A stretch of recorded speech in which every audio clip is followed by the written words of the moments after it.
Good evening, everyone. I'd like to welcome all of you to our Town Council meeting of July 3rd. And Rebecca, will you kindly call the roll? Councilmember Andrews. Present. Councilmember Bailey. Here. Councilmember Ravazio. Here. Vice Mayor First. Here. Mayor Condon. Here. Thank you. And now if you'll all stand and join me in the Pledge of Allegiance. I pledge allegiance to the flag of the United States of America and to the republic for which it stands, one nation, under God, indivisible, with liberty and justice for all.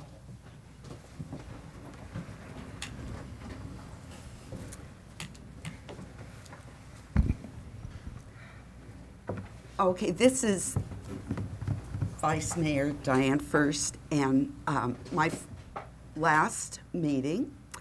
And before I go to the item that you're probably all here for, I was so overwhelmed last meeting by all the thoughtfulness that that took place that I just wanted to really wish our new council members, our continuing council member Bob, welcome back, and our two new council members, Eli and David, for joining. I'm just really so confident that we're leaving the council in good hands, and it's something where a position that you really can make a difference.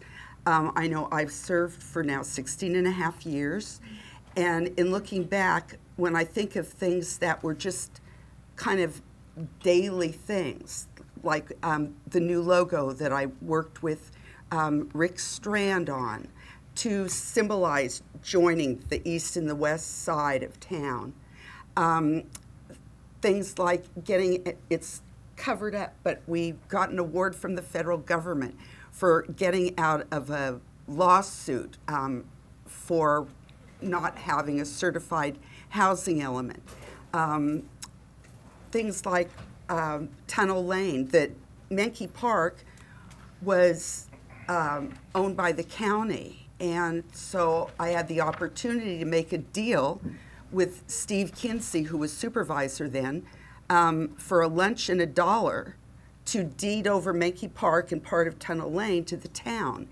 And the town is, or the Menke Park and that portion of the bike trail belongs now to the town. The hanging baskets to the base side.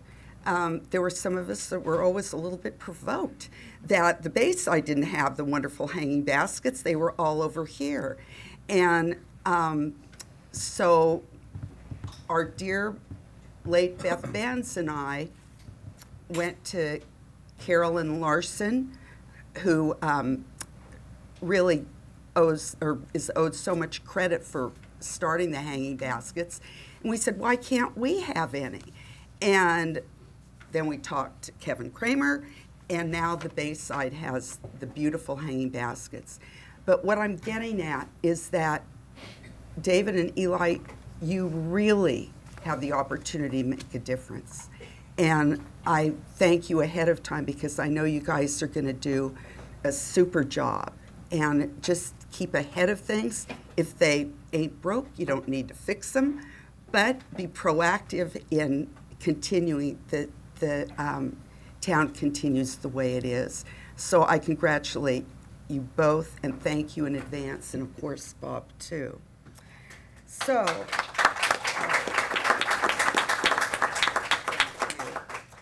okay, next on our agenda is the declaration of the results of the June 5th, 2018 municipal election. And as you know, it was took a while before we actually got the final results, but it is at a time when I will ask my fellow council members, the current ones right here, to adopt Resolution 29/2018, a resolution of the Town Council of the Town of Corte Madera, California, reciting the facts of the general municipal election held on June 5th, 2018, declaring the result and such other matters as provided by law.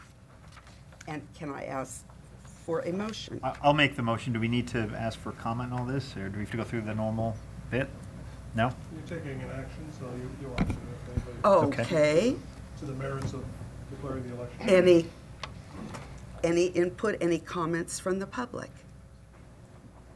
Seeing none, I'll bring it back to the council. So moved. Second. Councilmember Andrews? Yes. Councilmember Bailey? Yes. Councilmember Ravazio? Yes. Vice Mayor First? Yes. Mayor Condon? Yes. Okay, that's been adopted, and now next is the oath of office. And our town clerk, Rebecca Vaughn, will administer the oath of office to Eli Beckman, David Kuhnhart, and Bob Ravazio. Yes, all at once. We're going to have you come up here. You can all line up, and then we'll give you an opportunity to... Okay. And then we'll give you an opportunity to bring your family up and introduce them and say a few words. And I have some documentation for you to sign behind you after we wrap this up. Okay, please raise your right hand. I state my name. Do solemnly affirm that I will support and defend the Constitution of the United States and the Constitution of the State of California against all enemies, foreign and domestic, that I will bear true faith and allegiance to the Constitution of the United States and the Constitution of the State of California, that I take this obligation freely without any mental reservation or purpose of evasion, and that I will well and faithfully discharge the duties upon which I am about to enter. Congratulations.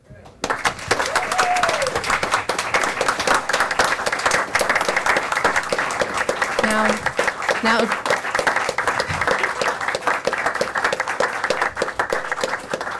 thank you. Now, Town Manager Todd Cusimano is going to present you with a Corte Madera pin, and then I'm going to have you sign the documents behind you. The good copy is for you to keep, and the other copy is for my files, and I will wrap them up. Is it a pin or a pin? Is this a location?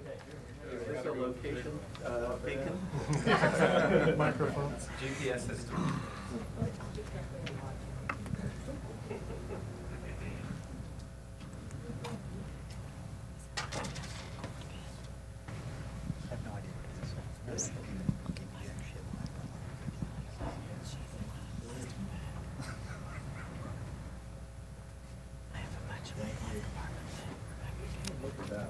It's just for what it's worth. I love charge you like that.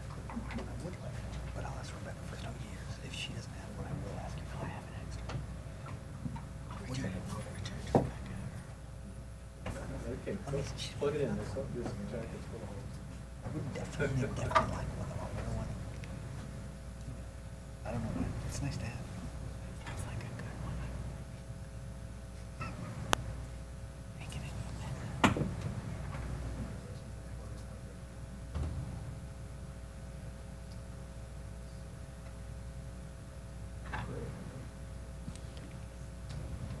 Oh, I got one. Sweet. You get? Oh, you didn't get one. I didn't get one. Sweet. I'm out of here. Is that different? Yeah, that's a nice one. Rebecca, this is really nice. I'm completely into this. I think this is nice.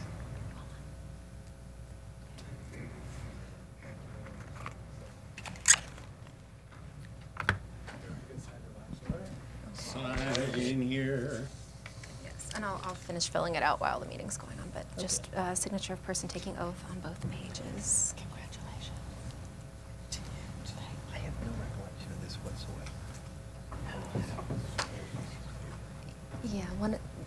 So the seals are for you to keep. This is kind of nice. It is. It's just. So you can take this one to your seat. Okay, great. That's my card. Thank you. I'll finish filling Oh. it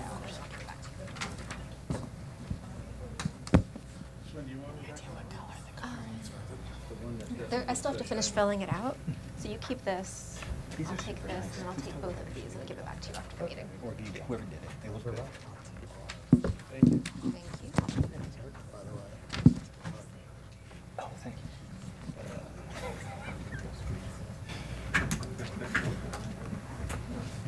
you. Okay. What do we do now? Well, I thought it would be nice for you to take a moment to identify friends and family in the audience and say a few words. Okay. Sure thing. Well, hello, everyone. I am Councilman Eli Beckman.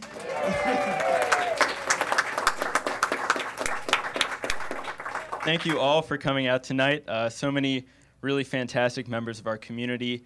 So many great friends, both old and new. Thank you to my mom, Nancy, my dad, Walt, and my brother, Spencer, for all your support lifelong and for coming here tonight. It's great to see you guys all here. As many of you know, I ran for town council because this is my hometown. I care a lot about what happens here, and I really do see a moment of opportunity for our town. I ran on a platform of saying that we need to address the two big problems coming towards our town, which, the way I see it, are climate change and the potential for online retail to really throw off our town finances and the local economy because of our two big shopping malls. Those are going to be my top priorities working here, but I really admire and respect the values of the Corte Madera community. I can tell you that those are going to be the values that are guiding me throughout my term. Thank you all for your support, and I really hope that we can have a 4-year-long dialogue. This is definitely a two-way street. So everybody, your input is going to be critical to making sure that your town council stays on the right path. So thank you all again for coming, and I look forward to working with you.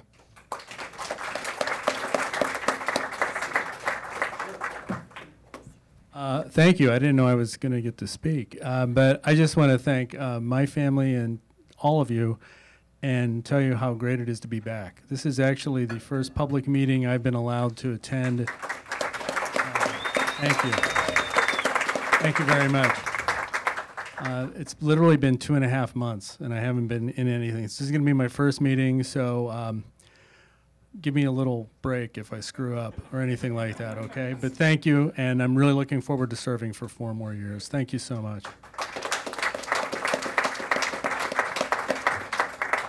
And my name is David Kuhnhart. Thank you all, those of you who might have voted for me. I'm here to tell you one thing. Every vote counts. In this election, Eli did a spectacular job showing a fresh face, some really terrific values, and an excellent and hard-working campaign, and covered everything and everybody that he possibly could. And so I congratulate you for that. And I understand that he might have gotten more votes than any other single person in any other election in our town council race. Isn't that true? Is that what they told you? In Corte Madera. Oh, of course. And to Bob, I've got to say, Bob, you went way, way out of your way to get the sympathy vote this time. But it is wonderful to see you back here. It really is. And I hope to prove to those of you who were skeptical that I have nothing but the best interest in mind and heart for our town. I look forward to working with you and getting you more engaged than you are already engaged, and getting you volunteering and coming forward, okay? Thank you very much.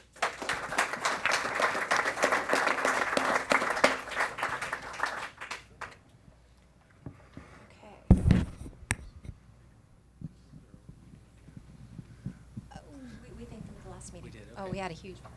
Yes. Yeah, we got ours. But lest they feel neglected, we will thank them again for your service. And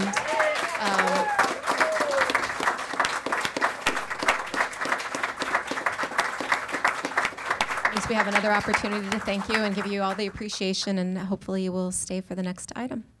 You don't have to. You don't have to. You can have one of these. Okay, so should we? Are we going to do a put little them- celebration? Are we going to do the election now? Well, we need to reorganize. Okay, let's But we do reorganize. have celebratory cupcakes. Before we reorganize? I don't know. Let's reorganize and then we'll celebrate. How about that? Okay. Gentlemen, would you join us on the dais? Put them on each end until we select a mayor and a vice mayor. I'll put David down there.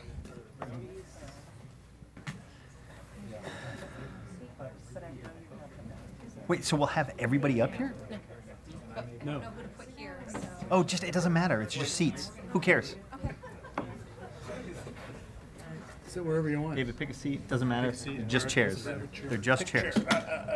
These are just chairs. These are You wanna just pick a seat? chairs. They're just a chair. All right. Go right next to you.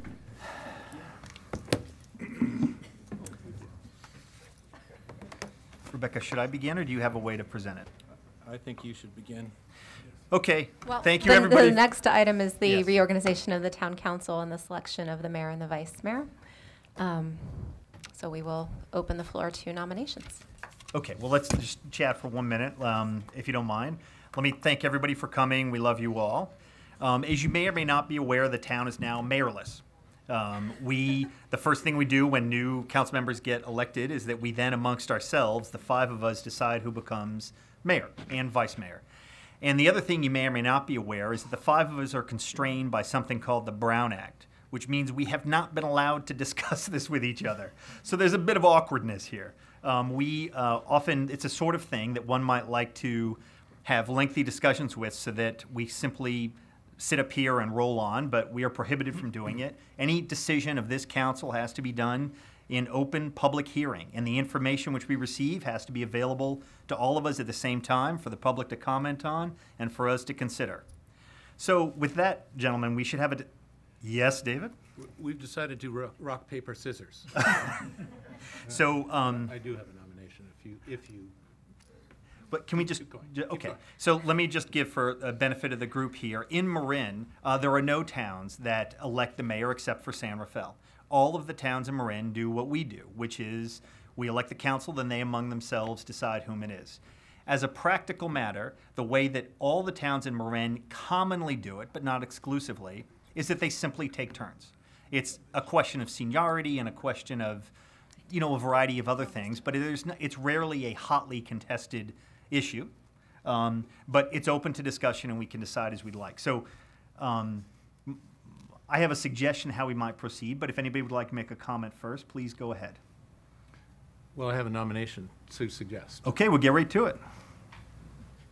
It is my honor and pleasure to nominate Bob Ravasio for mayor, if he will accept it. I will accept it, thank you. I will second the nomination. Okay, not a lot of discussion on that one. Do we need public comment or no? No, I don't believe so. Council- Well, let me ask, council, do we need a public comment on these things? Why don't we, just for the sake of good order, if any member of the audience would like to comment on the election of our mayor, now is the time to do so. Otherwise, we're going to close the public comment and get right to it. Seeing none, and with no authority whatsoever, I am closing public comment. And a motion has been made by David, and a second, and I've seconded it. Rebecca, would you call a vote? Councilmember Andrews? Yes. Councilmember Bailey? Yes. Councilmember Beckman? Yes. Councilmember Kuhnhart? Yes. Councilmember Ravasio? Yes. So I will thank you. Good luck and God bless.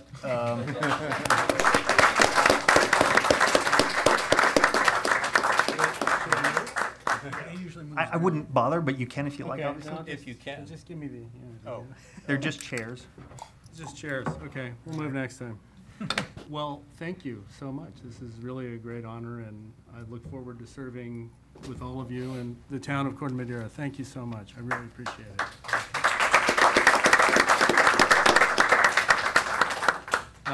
The next order of business then is for us to select a vice mayor. So I will now accept nominations for vice mayor. I would nominate Jim Andrews. I wonder if we do want to have public comment before you call for a vote, though. It's up to you. Okay, I'll ask for, but let's see if there's a second on your motion. Second. Okay, so we have a motion and a second. Before we vote, we will have any public comment on Jim Andrews as vice mayor. Hearing none, then let's have the vote, Rebecca. Councilmember Andrews. Yes. Councilmember Bailey. Yes. Councilmember Beckman. Yes. Councilmember Kuhnhart. Yes. Mayor Ravazio. Yes.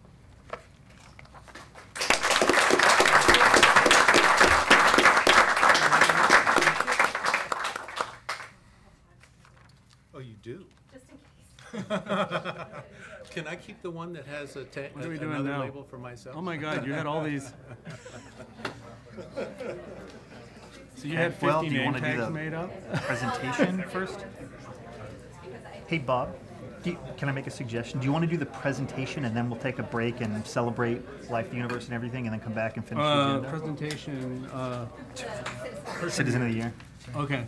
It's up to you, but my. Before public comment, or? Oh, I forgot about that. yeah, public comment. You're right. My bad. You're right. My bad. Okay. First thing we're going to do is public comment. This is a time for the public to speak about items that are not on the agenda.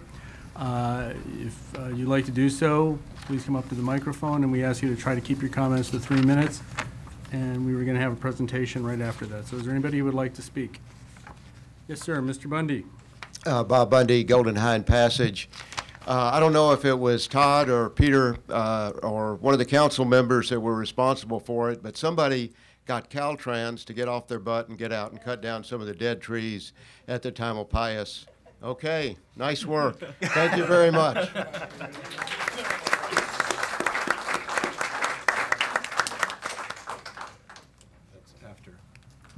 Good evening, everybody, new folks and old folks, in the, not old, but No, former. at least one of us is. Yes, okay. I'm here because the big no right turn sign at Warnham and Tamil Vista, people are running it like crazy.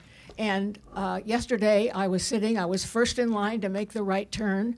A woman was crossing the street toward me. I'm facing north. And the sign is no right turn. And she gets to the sidewalk. With that, I said to myself, the guy in back of me is going to honk his horn. He honked his horn at me. The sign was still no right turn. And she stood on the sidewalk and gave him a talking to. And I said to her, thank you, thank you, thank you. And it happens all the time, not once in a while. Something has to be done about that corner. People are, I don't know why, they can't see it. But please don't make it any bigger. It's big enough already, but we have to do something about that. Secondly, 101 North, and I don't know whether that's California Park Hill. I don't know which hill is which hill. I assume it's California Park Hill. Lanes 1 and 2 are tearing our tires apart. There are terrible potholes in those 2 lanes northbound. Jane, where exactly? On California Park Hill. I don't know, what's the hill that goes up and then drops down into going to San You're heading north? Heading north. North of the bridge that goes over Corte Madera Creek. Well, when you come up, when you do that ridiculous thing to get onto the freeway northbound from Corte Madera, what is that hill? Is that California Park Hill? Okay, the potholes are terrible, and they're ripping our tires apart. And do I now contact? I know you don't do highways. Caltrans does, but I just wanted to let you know that I will now make a phone call and write a letter to Caltrans, because they've got to do, it's really dangerous. People swerve to avoid them, and there's going to be an accident somewhere. And that's all I have to say. Thank you very much. Thank you, Jane. Anyone else? Okay, moving on to the next item, we have a presentation for the Citizen of the Year Lifetime Achievement Award, which will be presented to John and Lee Howard. I have a certificate of commendation from the town of Corte Madera. You should read it, right? Okay. Well, that's what I was just going to suggest for the new guys. Got it. I've seen it. We're going to each read a paragraph. So I'm going to read the first paragraph and then pass it down. Have you seen this? There's not any real big words on here, is cool. there? I hope. Okay. Town of Corte Madera commendation to Lee and John Howard for their service to the town of Corte Madera, whereas Lee and John Howard have worked diligently for over 10 years addressing disaster preparedness in Corte Madera, and whereas their hard work began at a grassroots effort to organize their immediate neighbors into a group that would help the neighborhood be self-sufficient for a span of 3 to 5 days immediately following a disaster. And whereas the efforts made with a small group of neighbors became well known, and the Howards, even on our side of the town, Howards were contacted to organize and manage the participation of 450 homes in the Mariner Cove neighborhood. And whereas other neighborhoods were then able to capitalize on the successful organization of Mariner Cove, which provided the Howards with strong community support to develop the Neighborhood Response Group, NRG, model across a majority of neighborhoods in Corte Madera, Larkspur, and whereas their outstanding performance has initiated the mobilization of over 4,500 households in the Corte Madera, Larkspur, and other Marin communities, and whereas the town of Corte Madera is more resilient and better prepared to face the challenges a future disaster may bring because the Howards identified unmet needs, rose to the challenge, and persevered, I think, until their vision for a cohesive disaster preparedness program in the Twin Cities became a reality. Now, therefore, the Town Council of the Town of Corte Madera does hereby present the 2018 Citizen of the Year Lifetime Achievement Award to Lee and John Howard and expresses its profound appreciation for their significant and invaluable services to the Town of Corte Madera spanning over 10 years. Thank you.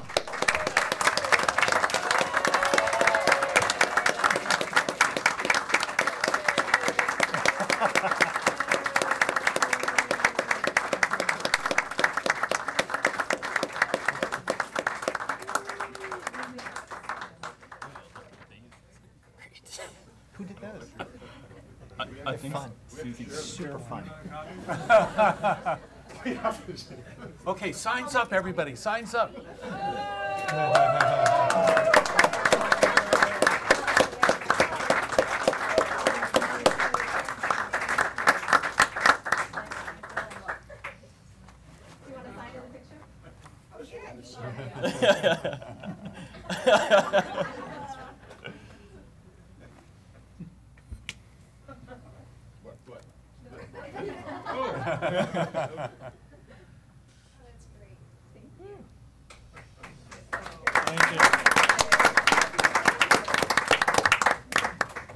Did we want to do a short? I think she has something to say. Okay. Of course. Yes, absolutely. Please. We're going to hear from Lee and John now. All right, you and Mike. Go ahead. Well, I'm looking at these guys up here, and two of them are on working in their neighborhood response group. Eli for Mariner Cove and David Kunartz on the steering committee for Christmas Tree Hill. And we now have two women who have a lot more time on their hands. And you better, yeah, we're coming. We're coming to get you.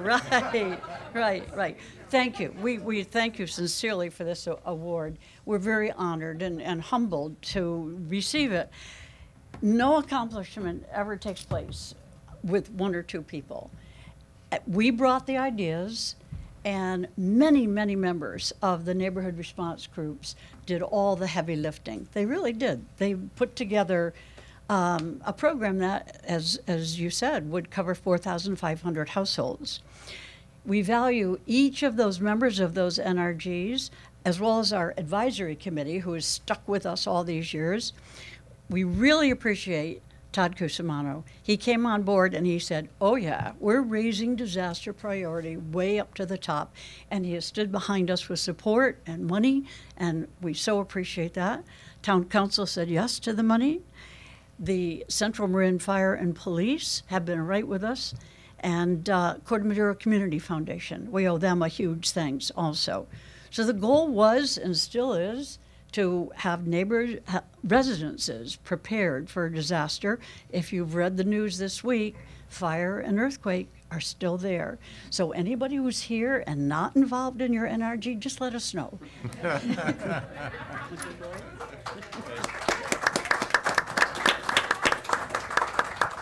Many of you know that I agree with everything that Lee says, always, and tonight is no exception, so thank you.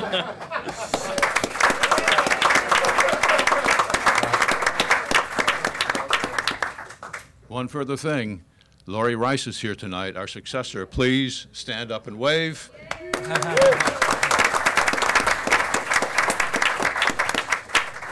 Bob, Mr. Mayor, can I have 30 seconds or less Sure. on the same topic? Go ahead. It is particularly tickling me that the very first action that we take with me on this side is to celebrate you two, who I know have been wonderful role models for me and for many others in town. And I just think it's emblematic of what a wonderful town we have. You guys are. Thank you so much.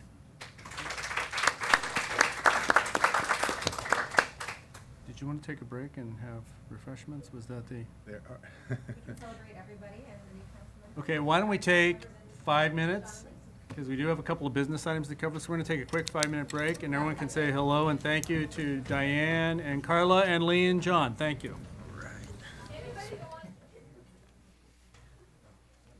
Okay, we're going to open the meeting back up.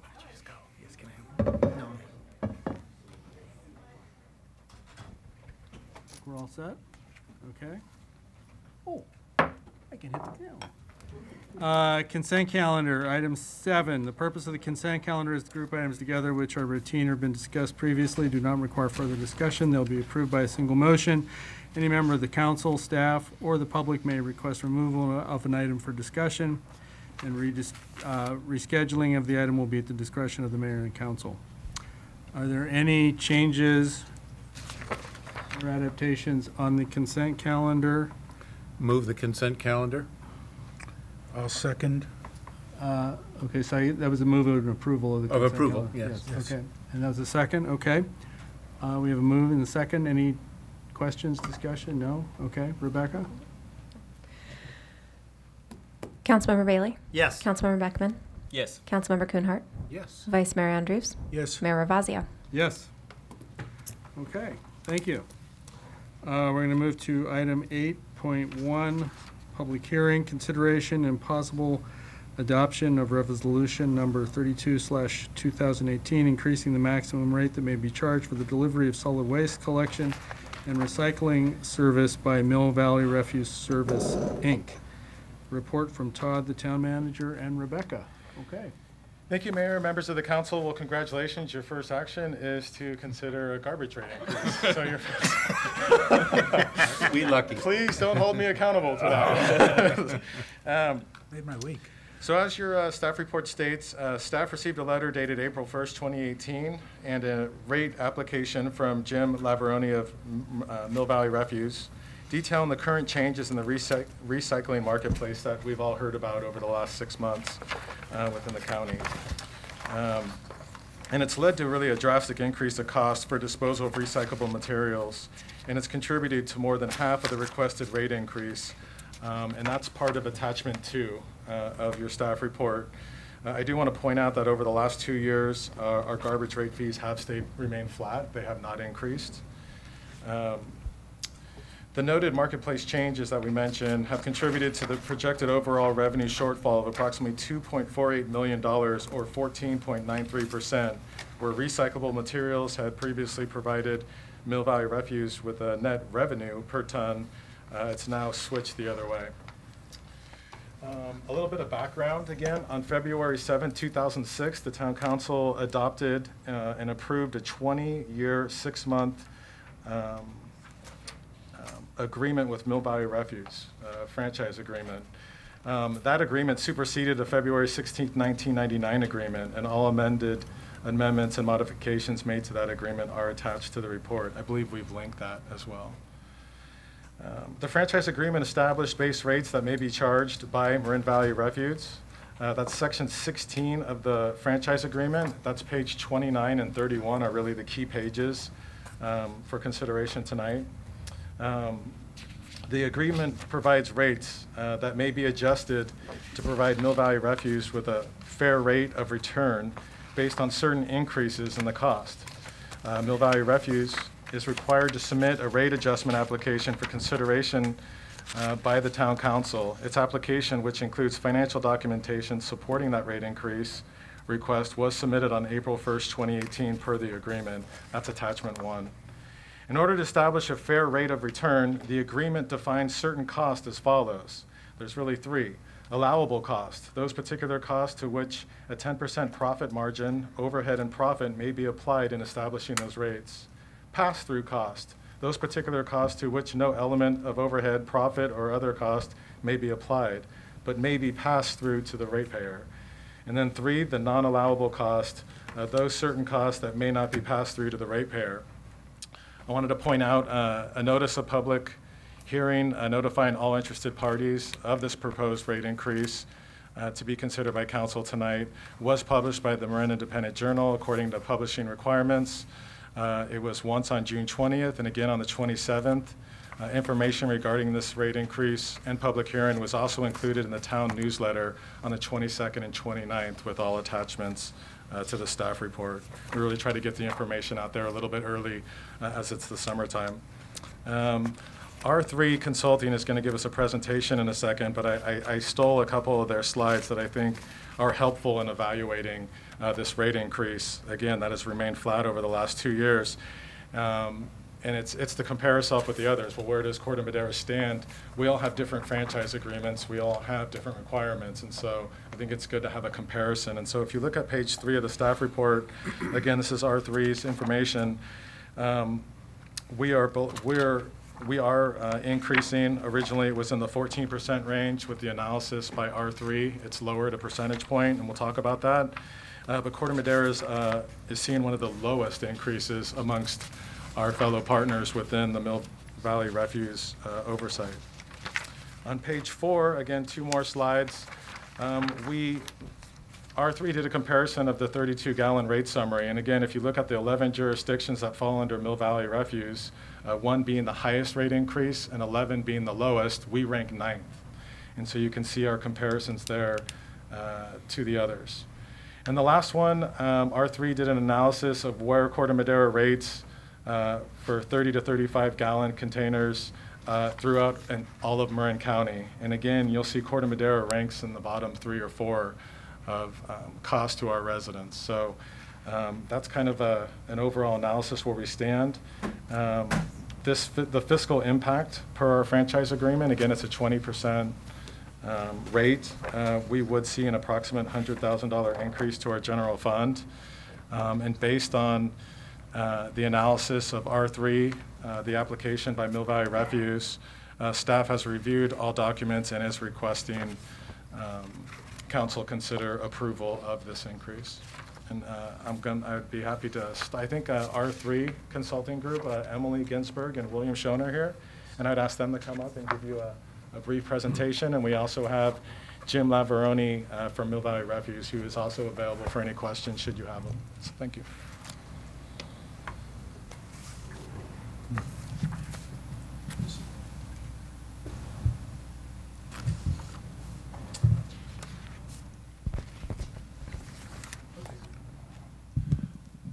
Good evening, council members. I'm William Schoen with R3 Consulting Group. I'm here with Emily Ginsberg. Both of us were involved with the rate review. I'll give a quick overview of our analysis and findings, and I'd be happy to answer any questions you have. We were engaged to review Mill Valley Refuse Services 2018 detailed rate review application for the various franchising jurisdictions. As Mr. Cusimano mentioned, the overall requested rate increase was 14.93%. For the city of Corte Madera, it worked out to be 14.83%. I think the most important point to note down the third bullet is of the approximately $2.5 million shortfall, more than half, 8.67%, is due to the recycling markets and what's happened with China basically very much setting limits on the import of recyclables. So what that's done has changed what had been a commodity with revenue to an expense. And over the last year, we've seen it go from roughly a shift of $100 per ton. And we're talking about almost 10,000 tons of recycled materials. So you've got almost $1 million to that one item alone. And that, again, is the majority of the 14+% rate increase. The remainder, 6.26%, as Mr. Cusimano mentioned, you haven't had a rate increase in 2 years, and now we're looking at this third year. So when you look at the separate from the recycling revenue impact, almost 2% a year for the last couple of years. So the company has done a good job in terms of controlling costs. The impact of the recycling markets is something the industry as a whole is having to deal with, and we're seeing the same type of significant rate increases due to that throughout the industry. So it isn't specific to Mill Valley. As far as our review, we started out just reviewing the mathematical accuracy of the rate application, tying the rate application to the company's income statement as a starting point, reviewing the various allocations and allocation factors. We're dealing with multiple agencies, so their costs have to be allocated to those agencies, and looking at the reasonableness of those allocations. And then also verifying the proper application of profit, franchise fees, and that free services and allowable and non-allowable expenses were all handled appropriately as part of the rate application. There's differences between the different franchise agreements in terms of what's allowed and limits on expenses, those type of things. So those needed to be reviewed. The other thing we started out or did was reviewing prior adjustments. This is our third year of doing a detailed rate review, and over the past 2 years we've identified various costs that we considered non-allowable and were removed from those rate applications. So the first thing we did with this one is to see and make sure that the company handled those non-allowable expenses as non-allowable expenses this year carrying forward, and that's what they did. So they had a very, I think, well-organized and consistent application that included all prior non-allowable expenses.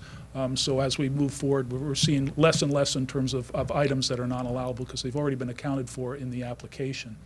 So review the application, do the mathematical calculations, and come up with our recommended adjustments and a revised rate calculation, and then presenting those findings to the various member agencies, which is what we're doing here tonight. So that's basically the process we go through in terms of reviewing the application.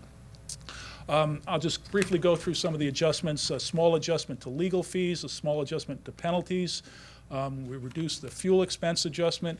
Corte Madera specifically, your agreement set some limits on the owner pension, and that was not adjusted for as part of this application, so we made that adjustment. Again, that's just specific to Corte Madera. A reduction in the license expense associated with the portable toilets. Payroll taxes, there was actually a slight increase, and then in Tiburon, a reduction to the street sweeping charges. So those were the major adjustments that were made specific to this application. Again, prior non-allowable expenses were already included in the rate application this time, consistent with the last 2 rate applications. So getting to the major factor impacting the rate, significant rate adjustment is the recycling markets. And as I mentioned, what had been a revenue has now turned into a significant expense, and almost to the point of $1 million shift over the last year or so in terms of the company's expenses. We're not quite sure where this is going to go in the future. We're hoping we're getting to the bottom, but it's yet to be seen. Many of the options for processing the recyclables, because the company does not do its own processing, so they have to seek a processing processor to handle that material. Those options are becoming much tighter in terms of where they can take the materials and what prices they're going to get for those. So again, the rate application is based on a $109 cost associated with each ton of recyclables. Whether or not that goes up or down in the future is yet to be determined. But because of that significant increase and the uncertainty that currently exists, we're suggesting that there be a mechanism applied over the next 3 years specific to the recycling costs, where it's basically a balancing account. But we'll look next year at when you do the indexed rate adjustment, look at what the actual cost per ton for recyclables has been versus the $109 that's included in the application. If it goes up, there'd be an adjustment further as part of the next rate adjustment. If it comes down, there'd be a decrease in that adjustment. And we're recommending that be done at least for the next 3 years. Hopefully by the time of the next rate review, things will have stabilized and we'll have a little better handle on things, and we can do away with that. But I think it's fair to both the ratepayers and the company, because it is such a significant impact. Everybody's protected, and we're going to true up to actuals going forward. So I think that, again, is a reasonable way of doing things and what we're recommending in terms of how that gets handled. One of the things the company has proposed to address this is a pilot program. Currently, your recyclables are commingled, so everything goes in one container. The big issue that's been driving the cost and the limitations on import to China has been contamination. And when you mix everything in a single container, you get more contamination. The big factor is mixed paper. So what the company is proposing to do is basically move from a single stream commingled recycling program to a dual stream, similar to what they have with Mill Valley, or excuse me, Marin Sanitary Service, where containers are provided in one container and mixed paper in another to address the contamination issues associated with mixed paper. So the company is proposing to do a pilot in a number of the jurisdictions that it serves, including Corte Madera. The hope is that that will result in better quality material, which will allow them access to more processors, because the processors only want clean material, and will also allow for a higher revenue. So I think that's scheduled to get started in September and run through the end of the year. And based on that, I think the decision will be made as to whether that's something each of the jurisdictions wants to pursue formally going forward, shifting away from commingled to a dual stream system. Based on our review and the adjustments we noted, we're recommending a 14.41% rate increase, slightly less than the company requested. We've reviewed those findings with the company. We're in agreement as to that. We're recommending approving the carry forward mechanism for handling the recycled materials. And the net impact to Corte Madera is a 13.77% rate increase, significant, but lower than virtually everybody except for Tiburon. And so that's our recommendation as far as the council tonight is approving a 13.77% rate increase for Corte Madera. Kuzmano went through the rates. I'll just briefly swing through these again, but the bottom line, the Corte Madera rate, even with the rate increase, is less than all of the other jurisdictions except Strawberry and El Monte, which Mill Valley Refuse services, and among the lowest in the county as well. So again, while we're looking at a significant rate increase, if there's good news to be had, it's that you're at the lower end and your rates are still lower than the average and significantly lower than the average, not only in the area serviced by Mill Valley, but in all of Marin County. And with that, I'd be happy to answer any questions you have. Thank you. Are there any questions from members of the council? Yep. Yes. Thank you very much for the presentation. Are there any business opportunities from the recycling market and the change in the recycling market? If you want to build a paper mill and you could site it, I mean, that's literally what we're looking at is processing here instead of taking control of the resources, because it really is a resource. But all of our mixed paper is now shipped overseas, so we give up control of our ability to, manage that. I mean, it's dependent on the foreign markets. So really, and this is something the state has been looking at and recommending for years in terms of developing processing capacity back here in California. But to do that, it's in terms of siting and other things, it's quite an effort. I know the Navajo tribe in the Four Corners has been floating a proposal to do that for a number of years. That may get more ability, but I think that's, in terms of specific to recyclables, that's the biggest thing, because we're dealing with mixed paper. So how can we better control our fate in terms of the markets for mixed paper and bring them back to the United States instead of using foreign markets? And for our composting, and this may be a question for Mr. Laveroni, but for our composting, where is that tipped? And isn't there a shortage of compost? Isn't there a good, thriving market for looking for more compost? I think it's compost going to Redwood landfill, Waste Management's landfill. And they process and resell the compost, right? And they're in a shortage condition. Is that well, we'll wait until you're up on that. Any other questions from the council? No? Thank you so much. Thank you. And then we're going to hear from Mr. Ivoroni. Is that? No? Only if he's available if you have any questions. He's available with questions. Okay, so then I'm just going to, any other questions from the council for staff or the applicant? I think Dave's got a question. Yes. I am one of the lucky ones who's in the most expensive area of town. I live on Christmas Tree Hill. And I wonder if you could just explain to my friends and neighbors why we are 40% more than the flat and even 30% more than the hill. And by the way, where is the hill? Is that Bob's neighborhood, Chapman Park Hill? Let's see, the hills. Chapman Park. It's going up Sausalito. Where the actual Okay. That's demarcation line is, I'm not absolutely certain of. Where or what is Lifeline?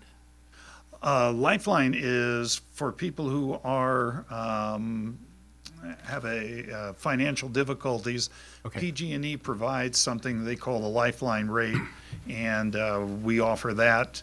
Got it. Proof of which is they send us their PG&E bill proving that they're on the Lifeline rate for PG&E, and we give them the Lifeline rate for garbage service. So, in the 22 years I've been on Christmas Tree Hill, I've noticed that there's less and less work by the pickup and more work by the homeowners to make sure that we take to Everybody level brings it out territories, to right. the curb, and which is everywhere. It's not, of course, just Christmas Tree Hill. The unique thing about Christmas Tree Hill is that we cannot send a large garbage truck anywhere above where there used to be a water tower there. I guess there's not anymore right at the bottom.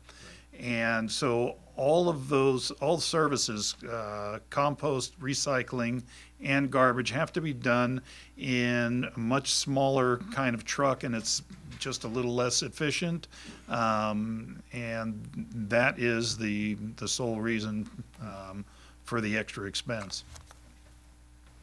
And one last one. If our goal, and I believe this is something that you're in gear with, but tell me, if our goal is to get to zero waste, that is the pure trash that we throw, if our goal in the county is to get to zero waste, why aren't the rates reflective of that goal? Why isn't there a bigger difference? Right now, there's just about a $4 or $8 difference, or I think $8 or $9 difference per quarter between the big can and the 20-gallon can. Why isn't there a bigger difference?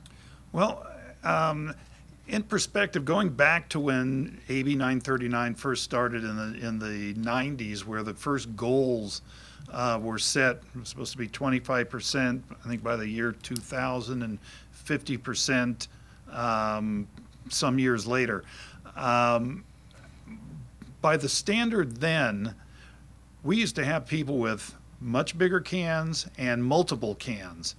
And since then, and the prices, whether or not the difference was as great as anyone thinks they maybe could have been or should have been, the fact is that the increased rates to pay for the recycle and eventually yard waste and then compost service did encourage and incentivize people to reduce the size of their cans and the number of their cans, to the point today where many people had multiple cans, now very few people do.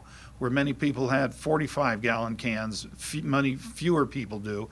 And over the years, there's been the introduction of a new size, a 20-gallon can. So the incentives and the pricing structure actually have worked up until this point to get people to recycle and compost more.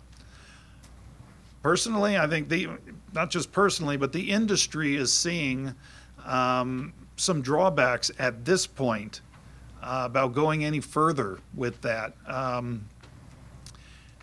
We have seen more and more contamination and trash going into the recycling cans now, and with the advent of the 20-gallon can.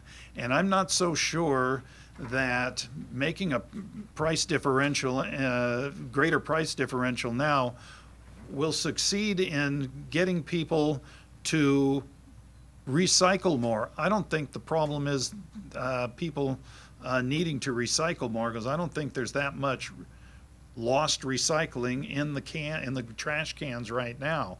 What we're seeing now, when you start increasing the price of bigger cans is that people switch to the smaller can, and when that smaller can gets full, we see more and more trash going into the recycling cans. So maybe the incentive now has to be charge more for big recycling cans so that people actually, because the next step really is reduce. That AB 939, the motto was get to these goals through reduce, reuse, recycle. Recycle was the last thing that people were supposed to do.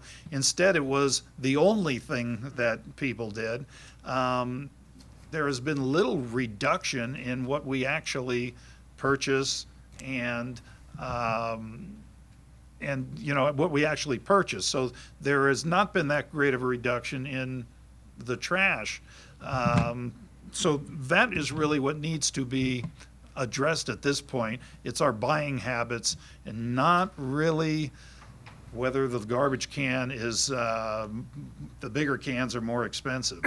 When we get to the dual stream pilot, yeah, and in theory, homeowners are being more careful about putting dry and clean paper and cardboard in one and bottles and cans in another, would that be a time to implement a steeper difference with between the cost of the large cans and the small cans?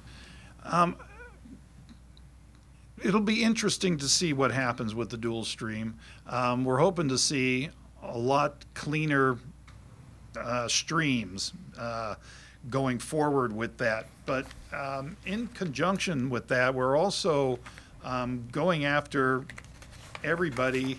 I'd say going after everybody. We are going to have to start clamping down on contamination in general. And it's going to be interesting this next year when we make that effort to see if people find that their garbage cans are inadequate.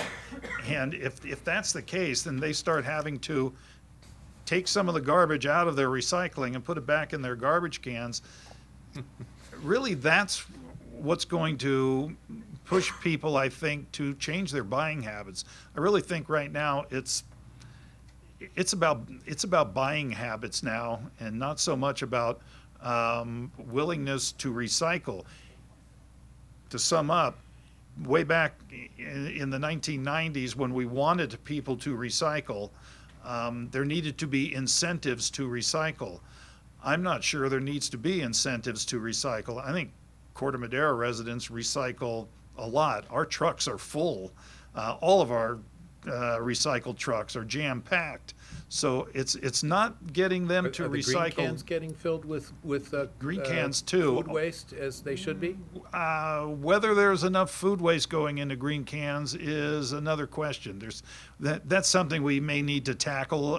The ick factor still keeps people from being as conscientious about composting food waste as maybe they could be. So there's, and that may be, you know, if people start seeing, well, I can't get out of this smaller, get out of my trash can through recycling more, and maybe they'll start doing it more through food waste. Last question: are you getting a whole lot more cardboard these days? Sure, that's an industry deal. Amazon and everything that people are buying online is creating that larger stream of stuff at home. Used to be where we said, well, the mixed paper consisted of cereal boxes and things like that. Now it consists of, it's almost like you're at a department store. At every house is a mini department store where it's a bunch of cardboard, a lot more than there used to be. Thank you, Mr. Mayor. Thank you. Any other questions from the council? If not, then we will now open it up for public comment and questions.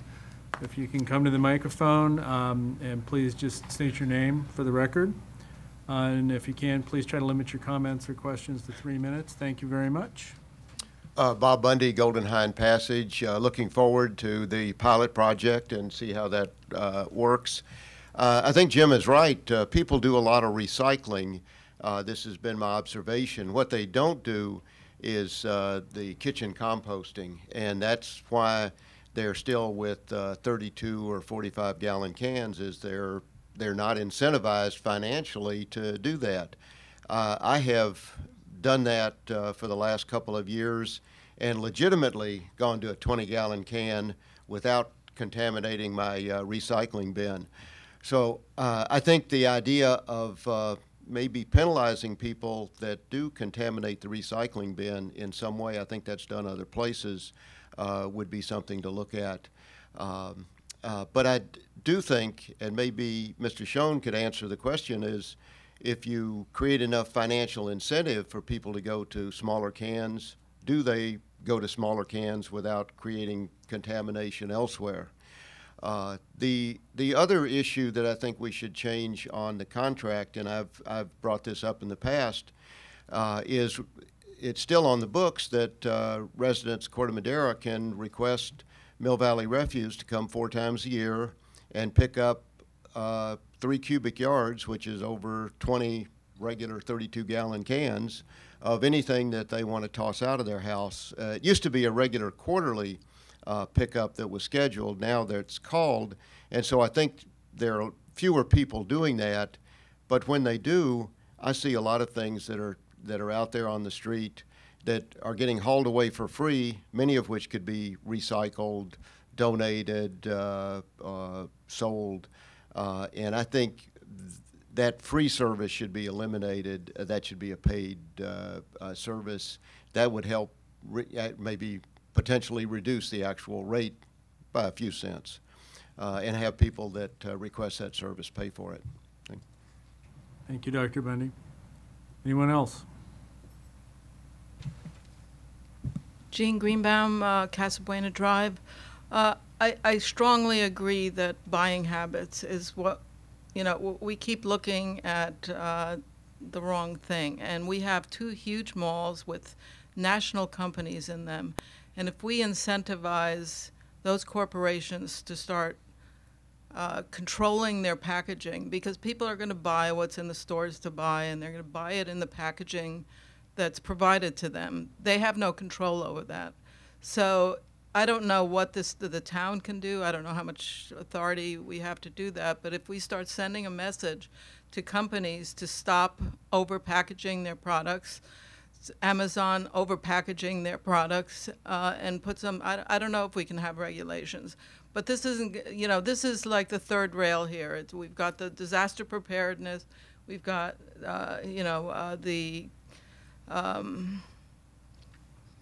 what was the other thing? I forgot what the other priority, but this is a huge priority. We are going to get buried in plastic. Most of the world is already buried in plastic. And I think we can make a little bit of an impact because we do have a lot of commercial businesses here. Thank you. Thank you. Vince Durham, resident of Corte Madera for about 40 years. I basically wanted to address Jim Ivoroni with regards to the service aspect of Mill Valley Refuse. Footnote is the actual technicians that come to pick up the garbage and deliver it are excellent. Customer service is a different thing. It's a completely different thing. I think that the customer service representatives at Mill Valley Refuse have lost sight as to who their customer is. I've had a couple of occasions over the last several years where a couple of different missed pickups called to ask about my missed pickup, was told one time that I needed to deload my can. Someone would come back and pick it up. A month later, a $35 charge. Never quoted a charge or anything else like that. Protested the charge, was told that's the charge. Can I speak to a manager? There is no manager. I spoke to the then town manager who said we get these calls all the time. They got the charge adjusted. The same thing happened just about 2 years ago again. It was a missed pickup, called to protest the charge, and asked to speak to a supervisor. There is no supervisor. And I said, well, then I'll have to contact the town manager. The response was, are you threatening me? No, I'm just giving you a statement of fact. You won't help me, so I'll have to reach out to the town manager. 3 or 4 hours later, there was an adjustment on my bill for the charge. So I think that there are things that could be done to improve the customer service. Mill Valley Refuse has a captive audience. Many customers don't know that they can appeal poor treatment to the town manager, and I just wanted to remind the town manager and the city council of my experience. Thank you. Yeah. Thank you. Jim Robinson, excuse me, 25 Ash Avenue, Corte Madera. My first question really was, are we going to continue the 4 free curbside cleanups? I recognize the issue of recycling, but when that requirement was put in the franchise agreement almost 20 years ago, if not longer than that, the idea was to help give incentives for people to clear out their garages, clear off their driveways, and I realize there may be a better way of recycling. I've seen fewer and fewer people taking advantage of it, but it's awfully convenient, and I think it's one of the things that separates our agreement with some of the others throughout the county. In fact, I think there's only one other community that has 4 curbside cleanups, free curbside cleanups. So I'd like to see what really cost savings it really be by doing that, because I think it'd be a disservice to the town to eliminate that. I will leave the issue of the rate increase, which I don't believe to be substantial. I have no personal interest in Mill Valley Refuse other than I'm a customer, but I have had an opportunity to negotiate 3 franchise agreements in 3 different counties. And I have to say, of all the utilities I deal with, Mill Valley Refuse does an excellent job. I've never had an issue like one of the previous speakers had. I've always found them to be very customer-oriented, and I'm a difficult person to satisfy customer-wise, as you may know. But in any event, I give them high marks for the service they provide, and I would hope that we would continue to provide an agreement with them that would be mutually to our interest as well as their interest to continue to service the manner that I've been receiving as a customer in the town of Corte Madera. Thank you. Thank you. Anybody else?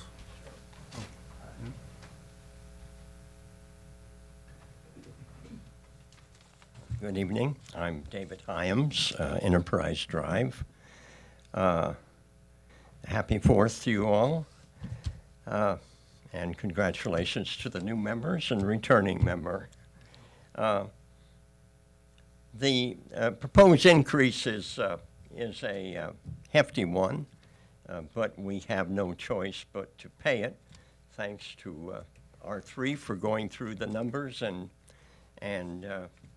validating them. There is a portion of the increase which is under the town's control, and I urge you to consider or reconsider the town franchise fee, which is paid by the ratepayers, not by Mill Valley Refuse Service. It is 20%, which is higher than all the other jurisdictions. Mill Valley gets 20% on part of the fee, but not on the recycling portion.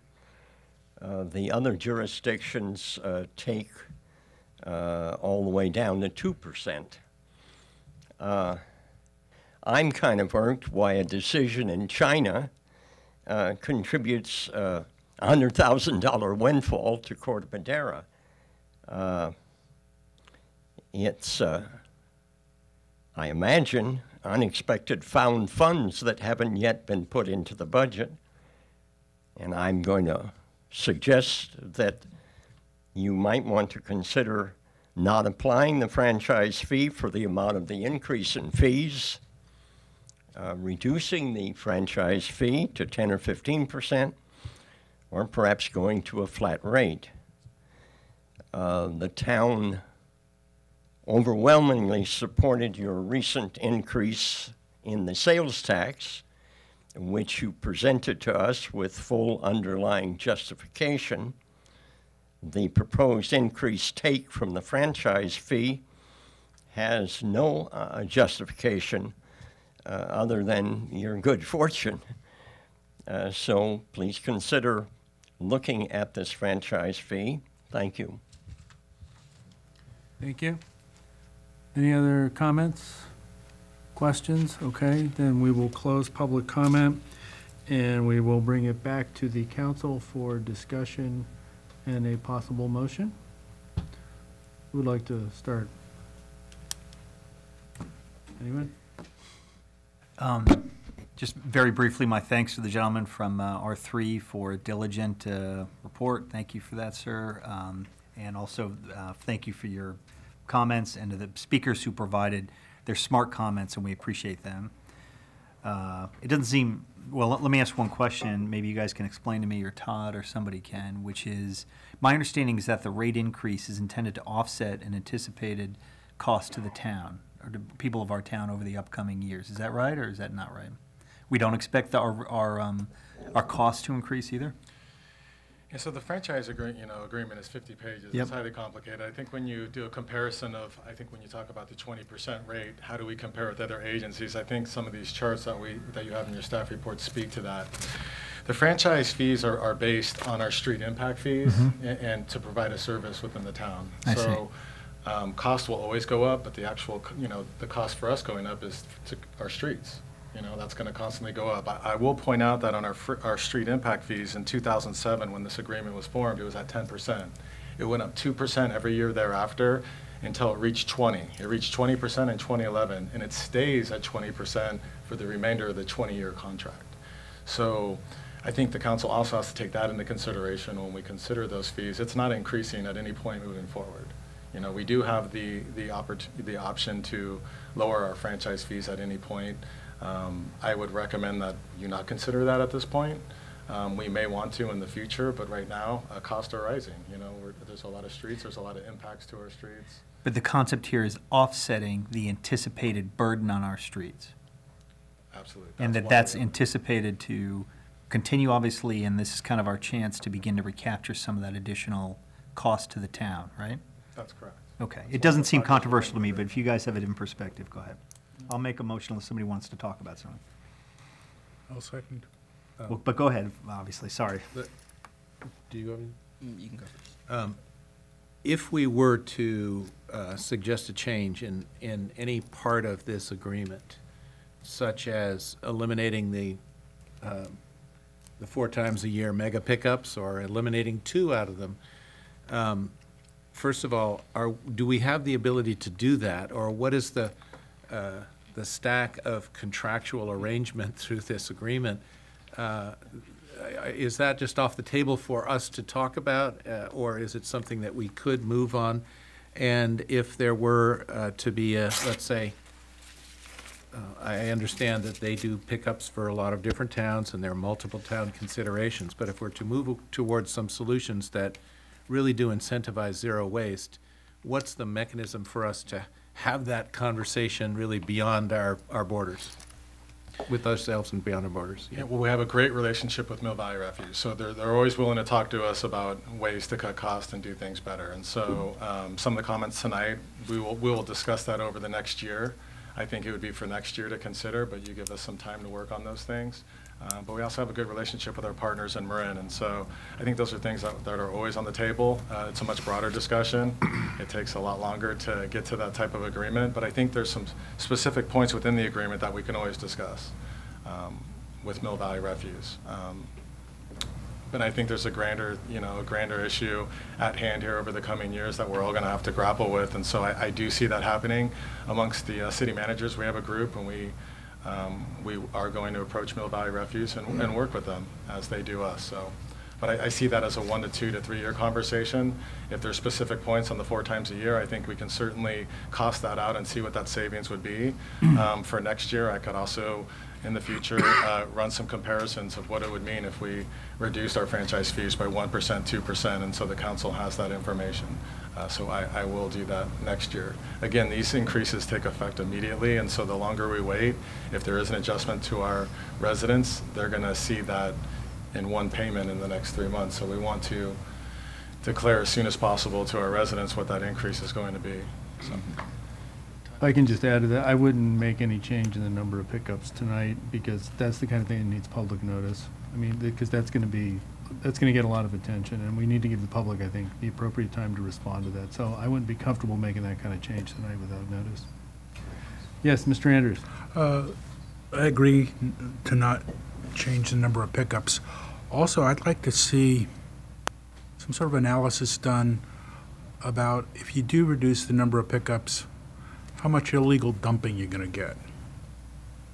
Because right now we have sort of a mechanism to clean stuff up, but if you make it more difficult for people to do it legally, are we going to start finding more sort of stuff appearing on corners,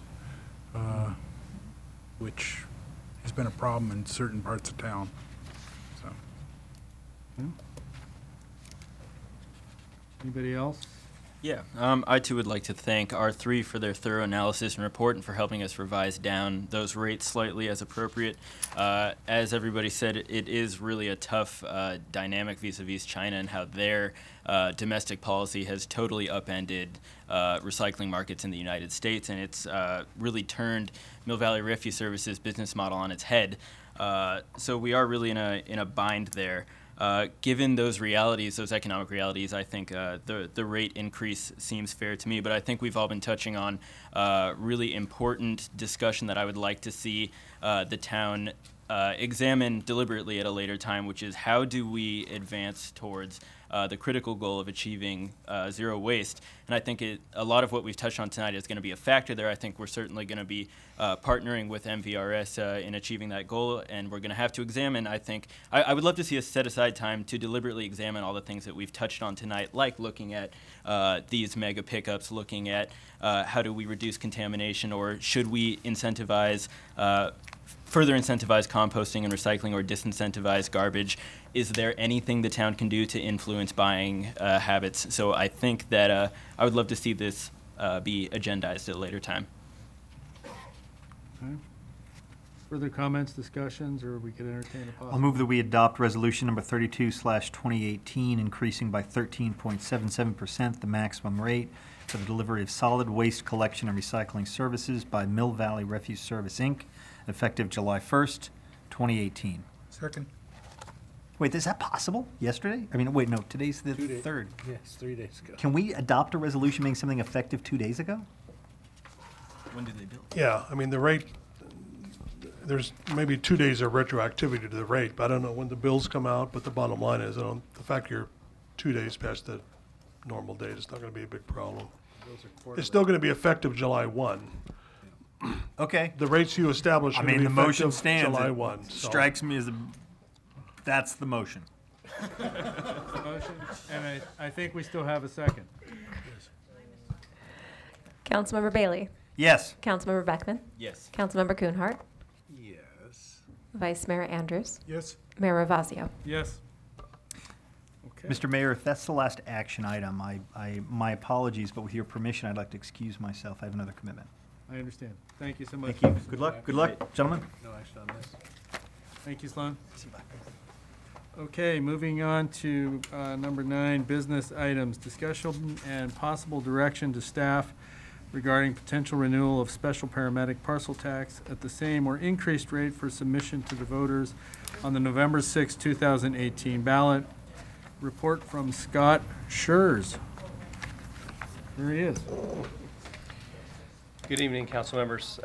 So this item tonight is just staff looking for direction from the council about how to proceed with what you'd like to see brought back to the August 7th meeting in regards to the upcoming need to place a ballot measure to renew the paramedic and EMS parcel tax in the town of Corte Madera.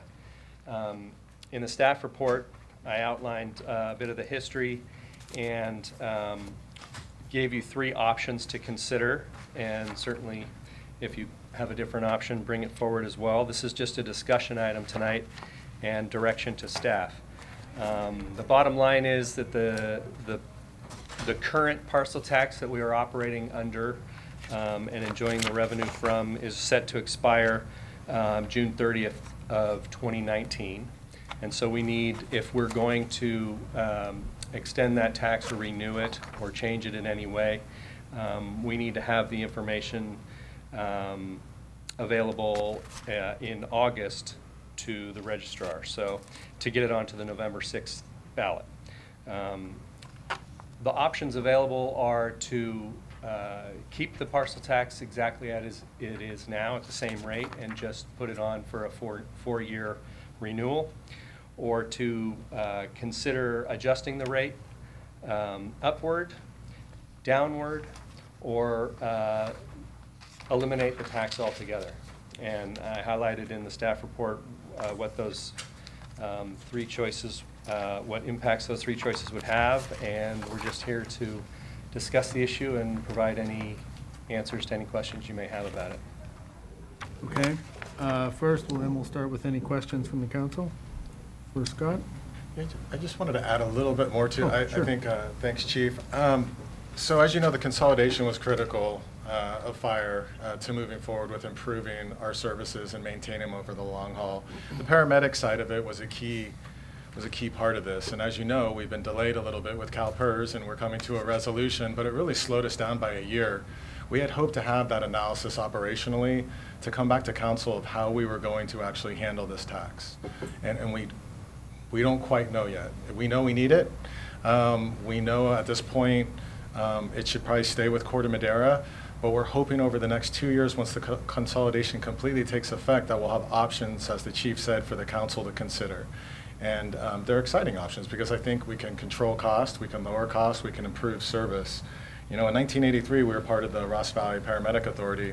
The Ross unit was the one that covered our paramedic services in Corte Madera. And I think something really unique and special happened in the late 90s with the chief and the council and the community said that, hey, we want to improve our paramedic services. We want every firefighter to be trained as a paramedic. We want to have our own paramedic authority and our paramedic service. And so the tax ran, it left the RVPA and it went into Corte Madera. And so from there, we started our paramedic program.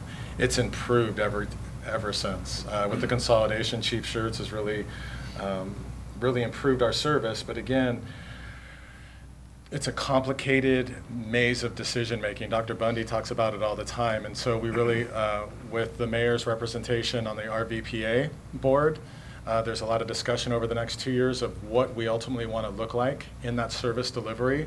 And it's key with Larkspur. For instance, there's an option where, you know, in the late 90s, we said, hey, 80 to 90% of our calls for service in the fire service is medical aid.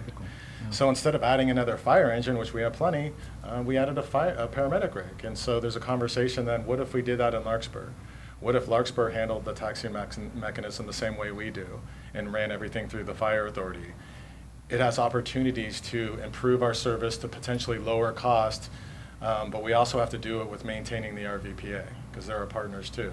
And so there's 3 partners here.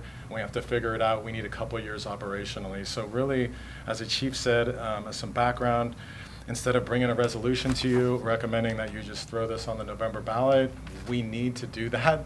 But we wanted to have some discussion first and really let the community and the council understand what we're thinking. And so 2 key decision points here is, do we want to just maintain our paramedic tax on the November ballot at $75 and leave it flat? Or do we want to follow the model of the Ross Valley Paramedic Authority and increase it every year? So year 1 it's 75, but it goes up to 91.50 by 22-23.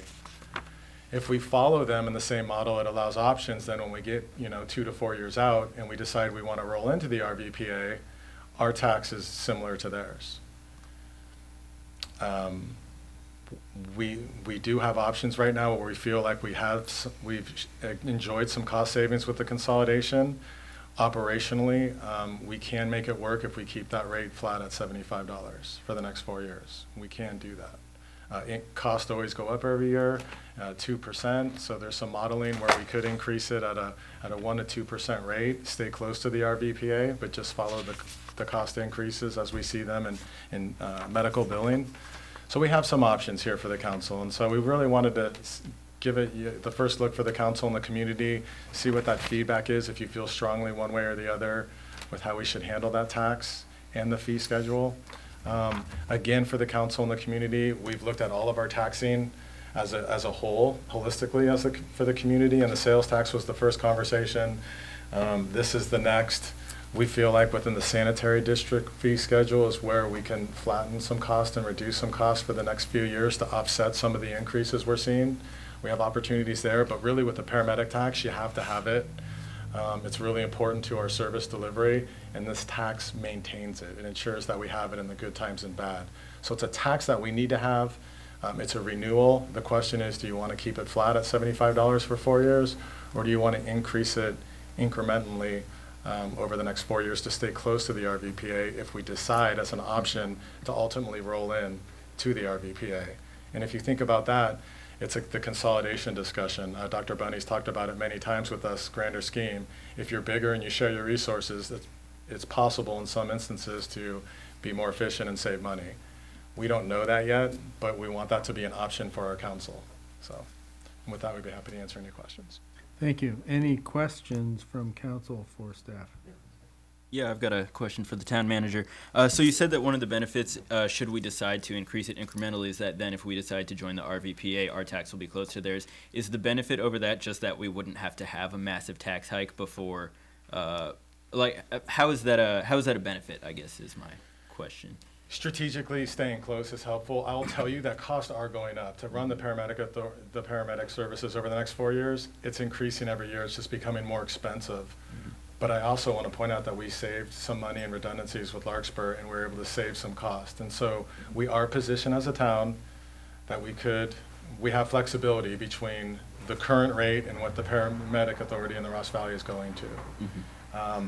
I worry that it's just to be totally transparent that if our tax is $75 and even if it is an improved service and it makes a lot of sense and you check all the boxes, but you're going from $75 to $91.50 in 4 years, I think it's going to be a hard sell for the community.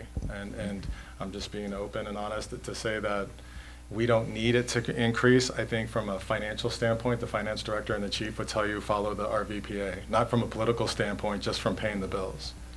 But again, we've seen some good savings, and so we're positioned to consider that. So. Okay. When you say follow the RVPA, does that mean, they have a percentage increase each year, okay? And we take the $75 and apply that going forward, so it goes from 75 to 76 to whatever. The RVPA's plan going forward for the next election is to raise it by $4 each year.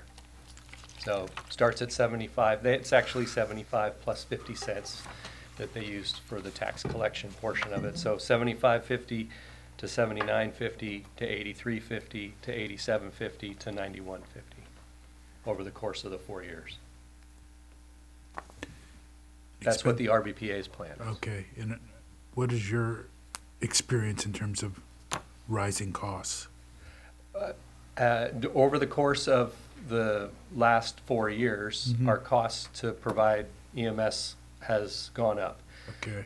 As Todd mentioned, our overall costs have remained flat, and we've realized some benefits from consolidating with Larkspur, but the actual cost of buying medical supplies and the technology that's being implemented on all of the equipment and all of that and drugs in general are going up pretty expensively. So costs in this sector of what we do have gone up. And so if we were trying to apply the tax revenue to the actual expenses, we would see the need to raise the tax.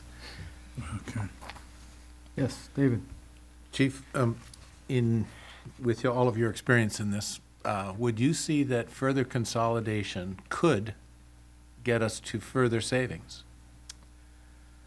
Well, depends on what type of consolidation. Well, ultimately, and I'll put my own statement, this is not the council statement, but my own statement out there. Why not one fire and paramedic authority for the Ross Valley that incorporates us in the Central Marin? Well, that's kind of what Todd was alluding to. Is Right. we've already engaged in some conversations with RVPA about the concept of we're using the term rolling back or folding back into the RVPA, which essentially I do want to clarify that when we talk about becoming a member of the RVPA and folding into the operation, we're not talking about changing the operation itself or the service delivery at all. We're talking about staffing the ambulance with the same people and locating it in the same place. It would just be the mechanism we use to collect the revenue, to bill the patients or the insurance companies, and to contract with the governing body to provide the service. And so it's really more of a paperwork thing than a service level thing. I think we have a PR problem in this, Mr. Mayor. I think we have a PR problem in the following way. The average person, I mean, I think you both have a very sound and sort of mature and understandable, rational position, but the average taxpayer out there doesn't get the fact that we have this very competent fire department, which has wonderful paramedic services and all this training that citizens can get from CERT and so forth. And yet we also have this parcel tax that goes to Ross Valley. Why? So to the average person, I understand it now, but to the average person out there, I think, okay, we're going to re-up a $75 per for this extra service. Why? It's just it's a communication issue. So how do you respond to that? How are we going to say that to the public between now and November? Well, the current tax and the proposed tax that we're discussing tonight do not go to the RVPA. That's the Corte Madera tax. Corte Madera residents pay it, and it goes to the town of Corte Madera to fund the fire and EMS operation. The unique part of it is now that we're consolidated with Larkspur, Larkspur runs their paramedic service through the RVPA. Right. Now, Corte Madera covers approximately half of the jurisdiction right now, and then the RVPA covers the other half. It's a complicated, to your point though, it is very complicated, and it's going to take a couple years to work through this thing. So really our message to the council and the community is that tax is a Corte Madera tax. It's a Corte Madera service. It's at $75. It stayed at $75 for the last 4 years. We have an opportunity to renew it. It's something that we need operationally. But I think the big picture, and we just want to start this conversation because really it's a complicated conversation. I think it's going to take a few years to educate our community on it because they just heard about the consolidation and what that means, and now they're hearing about paramedic services. What are we doing? We have a big job ahead of us, but this is a tax that unfortunately is due to go on the ballot in November, and so we have some decisions to make. Well, again, this is going to come back for discussion in August, and we're going to have more. Right? It'll come back for a decision. For a decision in August. August. At the next meeting. And we're going to have discussion in a minute. We're just doing questions right now. So if we can just restrict it to that before we hear from the public. Got it. Thank you. I've got one question. Would it be possible to, for example, renew it at $75 for 2 years and then come back again in 2 years and consider raising it then? Say we wanted to do sort of a halfway point and come back in 2021 and raise it to $87.50 or something. No. Well, you certainly could, but then you have to add the election costs and having to go back out to pass the election. So just really unwieldy. One option would be to implement a rate structure not to exceed. Right. And if it were decided 2 years down the road that you don't want to raise it, you've gotten the authority to raise it $4, but you're choosing not to this year because you don't need to. That's one of the options that, in fact, RVPA's is written in that way. They don't necessarily have to raise it $4 each year, but they have the authority to if the tax passes. Gotcha. Thank you. Any other questions from the council or staff? No? Okay, then we'll open up to the public for comments and or questions. Again, if you can limit your comments to 3 minutes. Rebecca Just will a be quick running comment. the timer. Jim Robinson, Ash Avenue, Corte Madera. The chief gave us 4 options. I kind of support the option to leave the tax the way it is and continue with the tax of $75. I also concur with the town manager's concern about other, I don't want to put words in his mouth, but other issues are coming before the taxpayers, and I wouldn't want to jeopardize the tax that we currently have, so I would support putting this on, approving the $75 fee as it now is.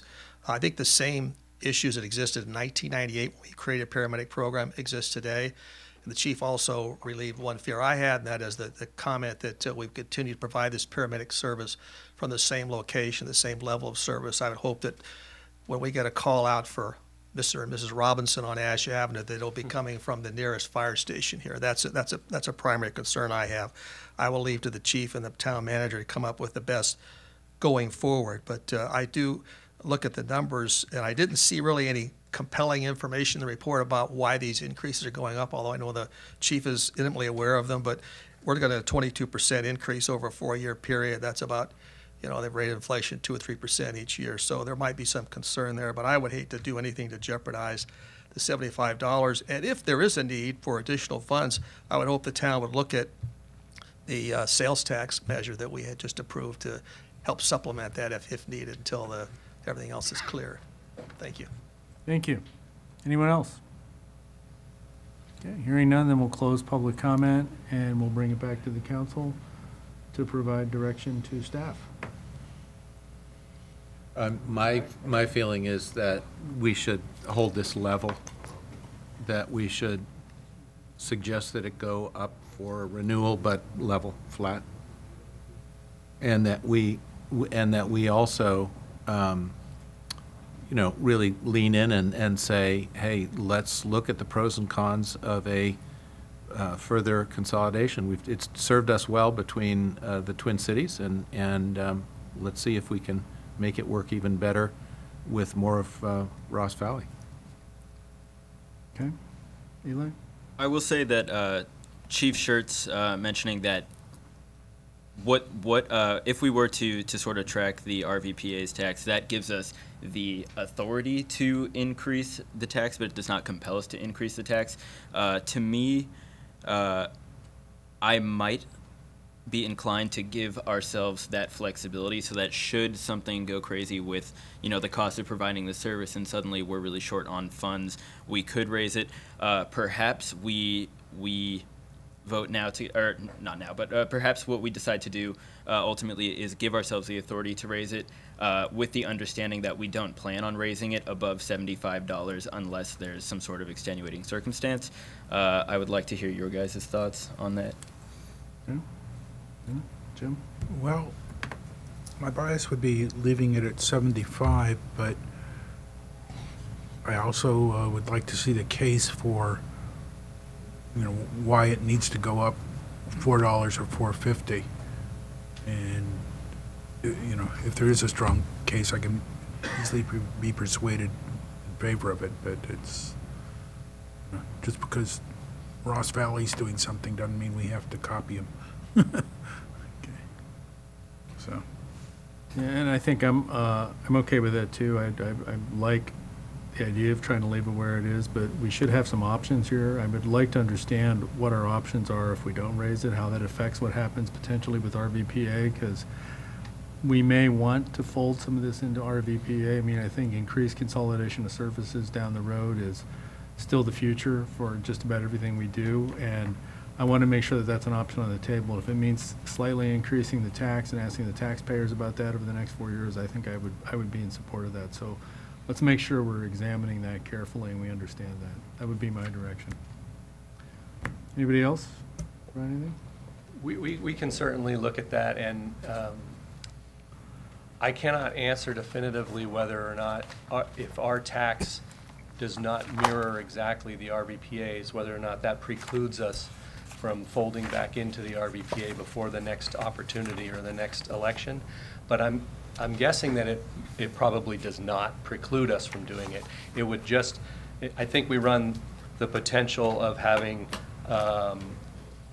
just a somewhat awkward situation where ratepayers in different areas are all getting the same service but paying a different tax rate. And that you see that happen in certain areas under different fire districts where one neighborhood pays more than another because of historical reasons, yet they're all receiving the same service. And so we would want, if that were the case over the course of this next 4 years, if we do keep it at 75 and RVPA is successful at their election and ratchet theirs up $4 each year, and then over the course of this 4 years we're able to come to an agreement to fold back into the RVPA and operate as one, I anticipate that we'll be able to bridge the gap in the meantime until the next election, after talking with Todd about the town's ability to do that, just as we're not in a case where we're screaming for more revenue to provide the service,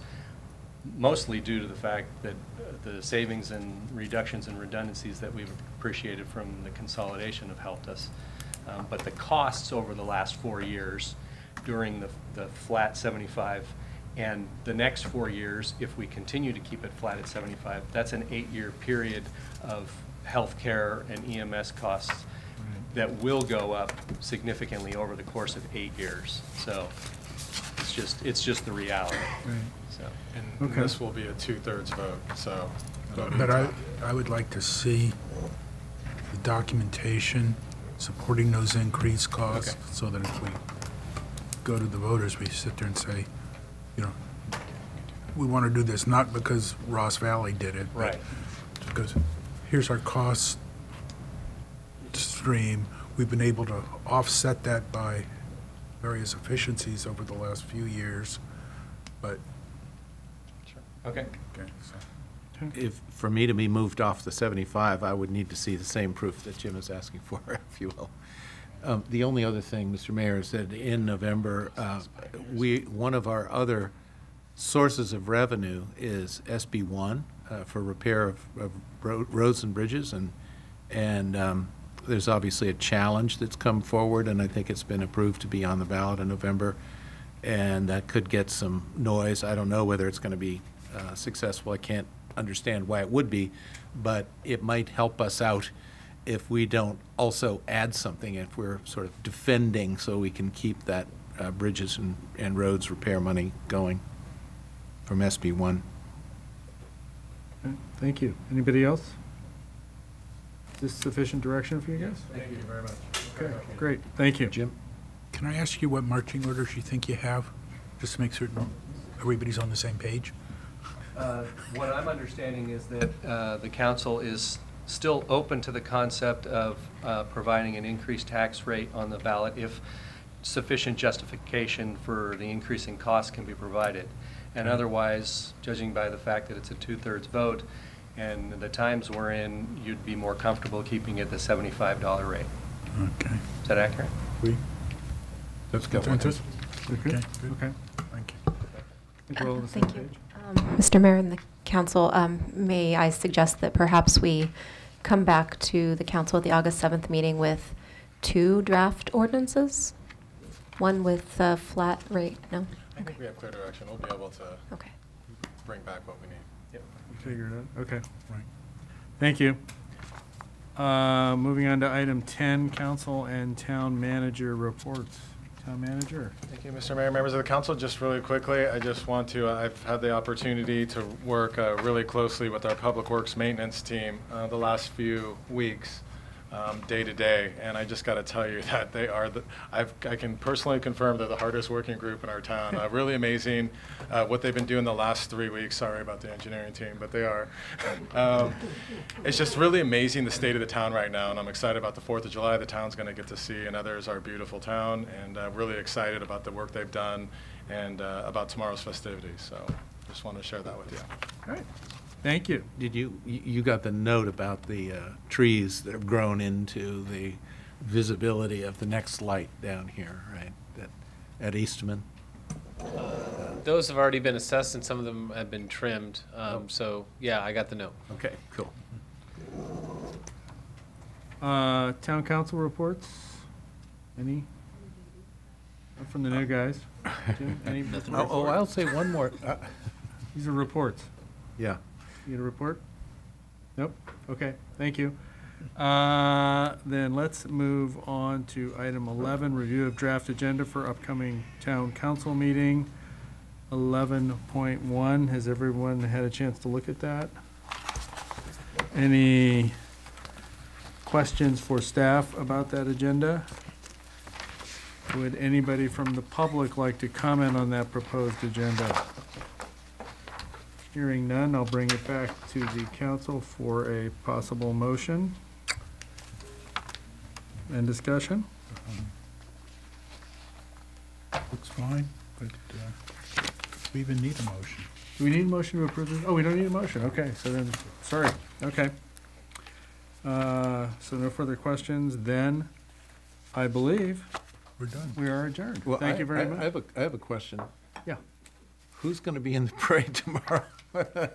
And how? We can address that outside of the meeting. Oh, if we can have more than two of us talking, that would be great. Very good. Okay, thank you. We'll adjourn the meeting, and then a quick announcement, we have another meeting starting immediately after this one. A special meeting, which we just, this is all posted, and we do have to go right into that, so we will go to that right after we're done here. Okay? Meeting adjourned? Okay, then I'm going to call to order the special meeting of the Corte Madera Town Council and Sanitary District Number 2 Board for Tuesday, July 3rd at 7:30 p.m. So we have 3 business items, adoption of 3 resolutions authorizing the Town of Corte Madera to submit 3 active transportation program grant applications for cycle 4. I'm going to just go right to Peter here, who. First, Pardon? do we need a I need to do roll call. roll call? Oh, I'm sorry. That's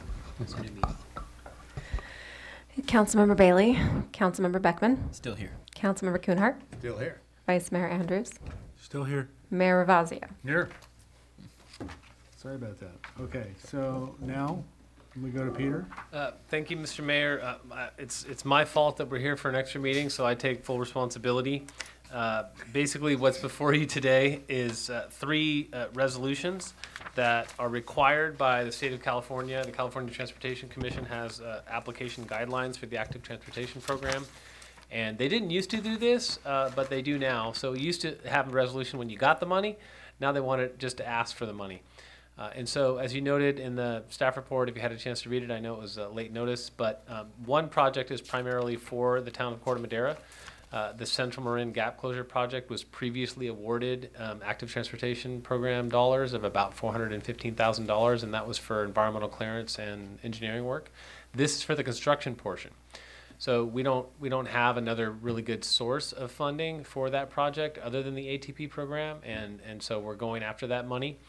And then the other 2 projects, as you know, are partnerships with the Transportation Authority Marin on their North-South Greenway, the Southern Segment Project, and a potential project in Larkspur, which I also need to correct before you take any action on the resolution, and that is I got the project name wrong. So the preferred project name from the town of the city of Larkspur is the Doherty Safe Pathways Project.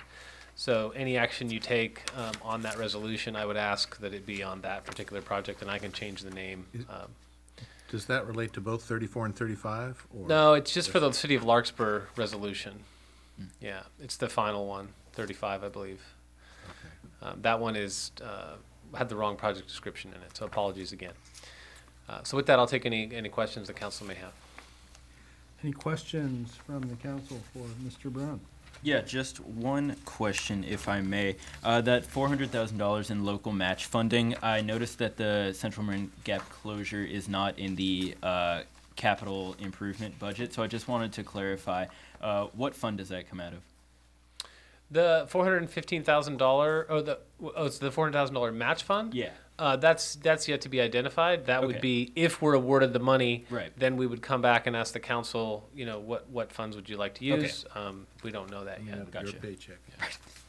Good luck. Any other questions for staff? Yes, Jim. Yeah, can you describe the 3 projects? Sure. In a bit more detail, because. Sure. Well, the one that we were able, because it is a town project, to provide some exhibits for, let's start with that one. The Nellen Avenue and Warnham, I would call them separated pathway projects. So we have been given money, again, to do this exact work. We're just asking for the construction phase. So the council has, at least 2 of you on the council right now have seen this project before, because we applied for it last year. and it would basically create a connection where there is not one now. So there's an overpass that goes over US 101 that lands folks down there by Big 5, and this would be the connection that closes the gap to the Sandra Marker Trail, to Tamil Vista, to the Redwood Highway pathway. And the way we would do that along both, Warnham already has, as many of you know, a Class 1 pathway on it. It's not in great condition. We'd like to grind it down, widen it a little bit, and restore the Warnham pathway. The Nellen corridor has no facilities at all. So this would be originally envisioned as a cycle track. We could do a cycle track or a Class 1 multi-use pathway for this particular grant application. And again, its absence from the capital improvement program is probably more of an oversight than anything. It doesn't mean it's not a capital project and doesn't have dedicated funds towards it. But when we find the outcome of this grant program, we can certainly amend the dollar amounts that are in the CIP. And then the other projects, the Transportation Authority of Marin is kind of taking the lead on what's called the North-South Greenway, and that is a connected pathway basically between the Golden Gate Bridge and the Sonoma County line. Many of you know that the Sonoma County in Marin, a smart train is in various phases of developing that bicycle corridor along the train line, and that is the connection of the North-South Greenway into what would be between Novato and Petaluma, northern Marin and southern Sonoma counties. The other portion of it is really the final leg that gets it to the Sandra Marker Trail. So the Sandra Marker Trail, which connects to the Corte Madera Larkspur pathway, many of us use it regularly, including myself. That connection from Warnham needs to be made as well, and that would be, the alignment is yet to be determined, but the southern segment is basically from where the train terminus is in Larkspur. There's already some bridges that go over Sir Francis Drake. We need to do something about getting bicyclists and pedestrians across 101 as they stay on the east side. Then they're dropped down into that Trader Joe's neighborhood. Again, not a very becoming place to land on your feet or on a bicycle and work through that neighborhood. So that connection, whether it go along Redwood Highway or go out along the edge of the marsh on the levee, that determined, there's a couple of different alignments and we don't quite know where it's going to go yet. But we do support the seeking of the funds to move that project forward. I thought Caltrans was pursuing a kind of building an extra wide wing off of the 101 off-ramp there. That would be this dotted line, not that dotted line. Yeah, so the bridge is getting widened there, Yeah. and there's currently a substandard pathway there. Right. And so, yeah, that could be an improvement over Corte Madera Creek. Yeah. But again, that's just one small portion of the southern segment. The project limits are really from, I would say, from Larkspur Landing all the way around to where Warnham hits Redwood Highway pathway at the marsh. So A path that looks kind of like an twisted paper clip right now. And I've ridden it several times because my office was in Santa Fe. But do you want? Let me just finish because you asked for Oh. all three project descriptions, or Councilmember Andrews did, Vice Mayor Andrews. So the third project is not one that the town is super familiar with because we've just become aware of it. But because the intersections of Lucky and Doherty are in both the town of Corte Madera and the city of Larkspur right of way, the city of Larkspur Public Works Department approached us and said, what do you think of these concepts, bicycle pedestrian improvements along Doherty and accessing Redwood High? Part of that would likely need your partnership. And then I said, of course, we'd love to partner with you on that. They would be the lead applicant. Your action tonight is a letter of support. If we were to come forward with any grant funds, they would be nominal, in my opinion, and we would certainly seek your approval of that before we dedicated those. One of those roundabouts is at the intersection of Lucky and Doherty and the east parking lot of Redwood High. Right? Correct. And the other one was described as Riviera Circle and Doherty, but there are two intersections that follow that. It's the one at the front door, at the kind of the flag of Redwood. Is that? I'm going to kind of repeat something I said earlier. So the project title is different than what was in the send-out. So the project title that we're dealing with is a Doherty Drive Safe Pathways Project. The roundabouts are kind of potential alternatives that may or may not be added further down the line. They need a lot of vetting from the Larkspur Council and the Larkspur Public Works Department. So my mistake on that. So the project is the Larkspur Safe Pathway project. The roundabouts, I guess, would be better to discuss at a different forum at a different future time. Oh, I see. Any other questions for staff? Okay, then we'll open it up. Is there any public comment or questions from the public? Okay, hearing none, we will bring it back to the council for discussion and a possible motion. Question. Yes. Can we make one motion for all three resolutions, or do we need to do three separate ones? May we make one motion for all three if possible? It's 3 different grants, so you gotta probably do 3 different motions. Okay. So then, let's have discussion and a possible motion on 2.1.I.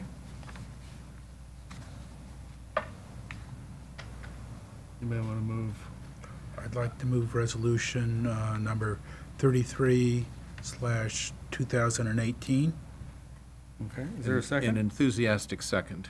Enthusiastic second. Yes. Okay, let's vote on that. Close the gap. Councilmember Bailey, Councilmember Beckman, Yes. Councilmember Kuhnhart, Yes. Vice Mayor Andrews, Yes. Mayor Ravazio. Yes.